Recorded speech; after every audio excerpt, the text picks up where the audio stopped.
মা বাবা দুনিয়া থেকে চলে গেলেও তাদের প্রতি আমাদের দায়িত্ব শেষ হয় না।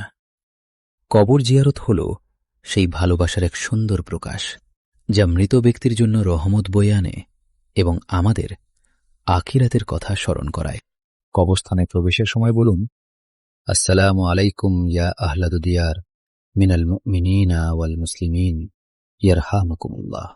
অর্থাৎ, হে কবরবাসী মুমিন ও মুসলিমগণ, তোমাদের উপর শান্তি বর্ষিত হোক, আল্লাহ তোমাদের প্রতি রহম করুন। এরপর মা অথবা বাবার কবরের পাশে আদবের সাথে দাঁড়ান।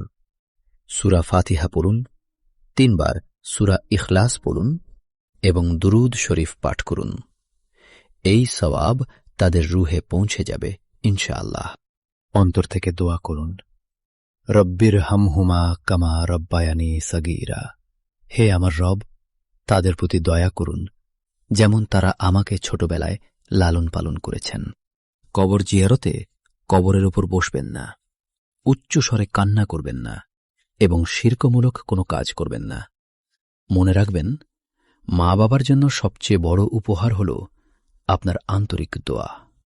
আল্লাহ আমাদের সকলের মা বাবাকে জান্নাতুল ফিরদাউস দান করুন, আমিন।